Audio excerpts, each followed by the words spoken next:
Good morning guys, આજના નવા બ્લોગમાં તમારું સ્વાગત છે। તો થઈ ગયા છે 6:45 અને છોકરાઓને કરાવવા બેસાડું છું ચા અને નાસ્તો। તો પરી કે છે મારે ચા નથી પીવી અને જો પરીનો યુનિફોર્મ પ્રોપર આવી ગયો, બતાવો તો એનો યુનિફોર્મ કેવો છે। હજી તો તૈયાર થશે ને પછી પ્રોપર બતાવો। અને પેલી બાજુ છે ને અમારો નખરારો કાનુડો જો। ચાલ બેટા, તો પરીને ખાવી છે કેરી, તો કેરી લઈને આવીશ અમારી એના માટે। અને કીશુને છે ને ચા અને બિસ્કિટ ખાવા છે। તો કીશુ કહે છે મારા હાથમાં દુખે છે, તો મેં કહ્યું કે ખવડાવી દો નહીં। કીશુ ચાલ ચા અને નાસ્તો કરાવું, ચાલ બેટા મારા હાથે। અને જો પરી યુનિફોર્મ ના બગડે ને એટલે ખોરામાં રૂમાલ પોળો કરી દીધો છે। ડીશ પણ ત્યાં લઈ લે ને ખોરામાં। કિશુન બોલાય તો કિશુ અત્યારે આવતો નથી અને આજે તો હું નાહવા ગઈ ને તો મારી સાથે સાથે આવતો રહ્યો। પહેલાં પરી આવી, પછી કિશુ આવ્યો, બધાય નહીં એક સાથે જ। કિશુ ગયો, હા। ચાલ હવે તું કેરી ખાઈ લે, હું કિશુને ચા ને બિસ્કિટ ખવડાવી દઉં। આમ જો તો પરી આગી જાતો પેન ખૂણા। તો જો પરી મસ્ત તૈયાર થઈ ગઈ અને એનો યુનિફોર્મ આજે કમ્પ્લીટ થઈ ગયો છે। આવી ગયો ને તો કોફી અને ક્રીમ કલરનો નહીં, અને આમાં કિશુને તો એ જ છે। તો ગાઈસ પરીને કિશુને મૂકીને આવી ગઈ છું ઘરે। ઘરે આવીને મેં પીધી છે ચા, કારણ કે આજે મને નાસ્તો કરવાની ઈચ્છા સહેજ પણ નથી। અને મેં જો પરીના પપ્પા માટે નાસ્તામાં બનાવ્યા છે બટેકા પૌવા, બીજી બાજુ મેં લોટ બાંધીને મૂક્યો હતો, હું રોટલીઓ બનાવી દઈશ, કારણ કે હું 12 વાગે લઈને આવું છું તો કિશુને પરીને બહુ જ ભૂખ લાગે છે। દરવાજો નથી ખોલતા અને કહેવા માંગે છે અમારે ખાવું છે ખાવું છે। તો હું અત્યારે 8:30 જેવું થયું છે, તો રોટલી શાક બનાવી દઉં, પછી બીજા બધા પતાવીશ મારા કામ। તો ક્રિશિવની સ્કૂલ છૂટી ગઈ છે, ક્રિશિવને લઈને આવી ગઈ છું બાગમાં। અને હજુ અમારે 1 કલાક હજી પસાર કરવાનો છે। 1 કલાક સુધી અહીંયા રમશે કિશુ, પછી થોડીક વાર માટે જઈશું પરીની સ્કૂલમાં, પરીને લઈને પછી જઈશું ઘરે। ક્રિશિવ જો આવતાની સાથે કે મમ્મી મને ચકરડામાં બેસાડ ને ફટાફટ ઘુમાય, જો બેસી ગયો, ચક્કર આવી જાય પછી।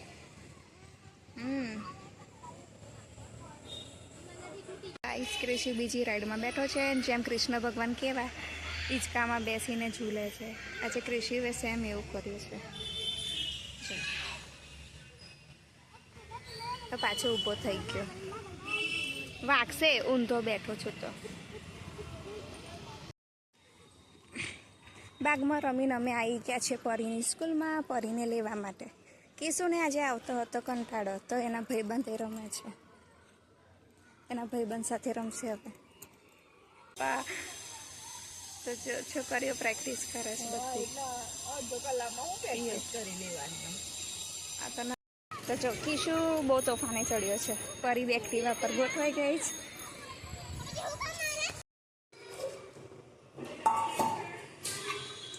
મેં બટેકા સમારીને મૂકી દીધા છે, અને એક બાજુ બને છે મગના દાળની ઢીલી ઢીલી ખીચડી, અને મારા માટે બનાવી છે ગવાર।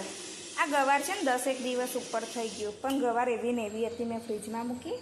અને છોકરાઓ કે આજે બનાવજે, કાલે બનાવજે, પછી કે ગવારની ઢોકળી બનાવજે, તો કે મને બપોરે ના ફાવે, સાંજે ના ફાવે, એવું ને એવું કરતા હતા। મેં શું કર્યું, મેં મારા જેટલી જે એક વાટકી જેટલી બનાવી દીધી ખાવા માટે, અને એ પણ ખીચડી શાક થઈ, અને એની સાથે લઈશ લસણની ચટણી, છાશ। તો ગાઈસ અમારી બાજુ તો વરસાદ જેવું આમ ફૂલ વાતાવરણ થઈ ગયું છે, અને કેવું કાળા કાળા વાદળો પણ આવ્યા છે। તો શું તમારી બાજુ વરસાદ પડશે છે, પડે છે, જો તમને બતાવું છે ને કેટલું બધું વાતાવરણ અમે થઈ ગયું છે કે અત્યારે 7 વાગ્યા હોય ને સાંજના એવું પણ ખરું કે કંઈક વરસાદ પડ્યો, કારણ કે બીજે ક્યાંક આજુબાજુના અહીંથી 10-15 કિલોમીટરના આજુબાજુના શહેર કે ગામડામાં વરસાદ પડ્યો તો આ બાજુ એકદમ ઠંડક થઈ ગઈ છે, અને અત્યારે થઈ ગયા છે 6, પણ લાગતું નહીં કે 6 વાગ્યા હોય ને, એવું લાગે કે 7-7:30 થયા હોય ને એવું વાતાવરણ થઈ ગયું છે। તો જો હું હજુ જસ્ટ વાત કરતી હતી કે અમારા બાજુ વરસાદ જેવું વાતાવરણ છે, પણ એ ચાલુ થઈ ગયો વરસાદ। ને અમારી પરી શું કરે છે, નાની નાની ડોલ લઈને પાણી ભરે છે વરસાદનું। ભરાય જો એનું કામ કેવું છે. ઉપર છે ને છજુ છે, જો શેડ મારેલો છે, તો કેમનું આવે? ના આવે, વરસાદ ચાલુ થયો ને. શું બોલ? તો પરી ગઈ નાવા, પરીને નાવું હતું. પેલી બાજુ જો કિશુને તો મજા જ પડી ગઈ, એને પરી લપસી પડી. વાગ્યું પરી? કિશુ કિશુ એના ચંપલ પાણીમાં તરાવે છે. તો બીજી બાજુ જો પરી નાવા ગઈ છે, પરી મજા પડી ગઈ આજે તો. અને ગાઈસ વરસાદ એટલો બધો છે ને કે હું આ બાજુ ઊભી છું ને તો મને આખી પલાળી દે છે, એટલો બધો વરસાદ છે. વરસાદ આમ ત્રાસો વરસાદ છે. પરી તો બરાબરની નાય છે, વરસાદ ફૂલ પડે છે, સિઝન વગરનો વરસાદ છે. આ સમય પહેલાં આવી ગયો વરસાદ. જો બધા છોકરીઓને બધા નાહવાની છે આયા. અને આમાં પરી બેન જો ચંપલને હોળીની જેમ તરાવે છે ને પરી. એ તારા ચંપલ ગયા, પકડ પકડ ને કે ઉડીને જતા રહેશે. ખરેખર ગાઈસ મજા તો બાકી બચ્ચા પાર્ટીએ લઈ લીધી છે. નહીં ને બહુ જ એન્જોય કરે છે. દોડ ગામ ધમા ચકડી. અને જો કમ્પ્લેન આવી કિશુની. શું? એ જો બે પરીને એવું કર્યું જો પાછળ. પરીએ જો વરસાદમાં નહીં આવી ગઈ, કિશુ પણ વરસાદમાં નહીં આવી ગયો. હેલો કિશુ ને? હા કિશુ થાકી ગયો નહીં. પરી કરે છે એના વાળ કોરા અને સાથે કિશુના પણ કરે છે.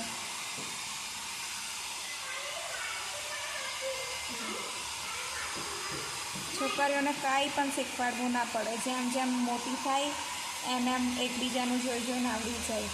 આ ડ્રાયર મશીન હું યુઝ કરું છું તો એ જોવે છે કે મમ્મી કેવી રીતે યુઝ કરે છે. અને એને આજે પહેલી વાર એના હાથમાં એ મશીન લઈને જાતે મશીન મારે છે વાળમાં. 5 જ મિનિટ હા પરી વાળ મસ્ત કોરા થઈ જશે. અને ક્રિશિંગને છંછેડે છે.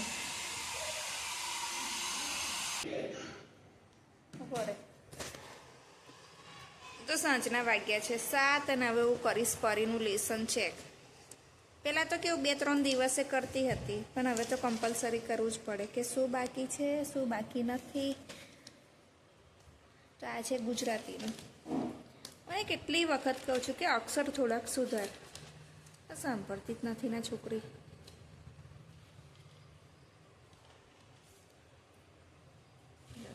ગુજરાતીમાં આટલે સુધી કર્યું છે, એ કમ્પ્લીટ છે, ખાલી આ બાકી છે 3 લાઈન.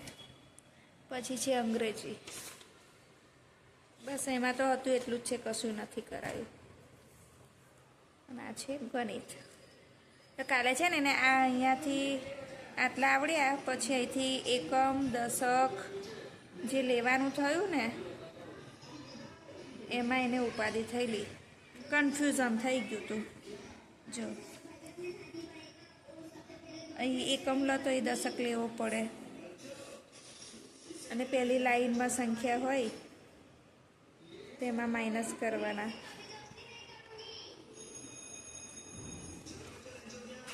અને આ શું લખાયેલું પછી ગુજરાતીમાં મૂળાક્ષર, અંગ્રેજીના મૂળાક્ષર. હા બસ આજનું લેસન આટલું હતું. ના એ છે એની ચોપડીઓ,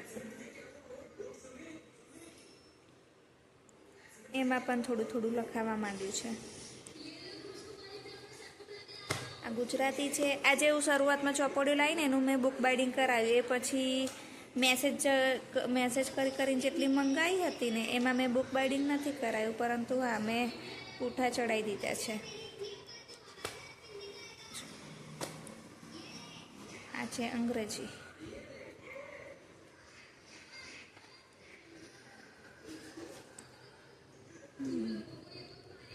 ધીમે ધીમે શરૂઆત કરી છે, પણ લખવાનું તો રોજ આપે જ છે લેસન. બસ 3 વિષયનું જ હતું. અને બનાવી છે મગના દાળની મસ્ત ખીચડી. પરીએ ખાઈ લીધી, ક્રિશીવે થોડી ખાધી, અને લોકોએ છે ને આદુ લસણના અથાણાની જોડે ખાધી. એ લોકોને મજા પડે છે એની જોડે ખાવાની. અને બીજી બાજુ બને છે ટામેટા બટેકાનું શાક રસાવાળા.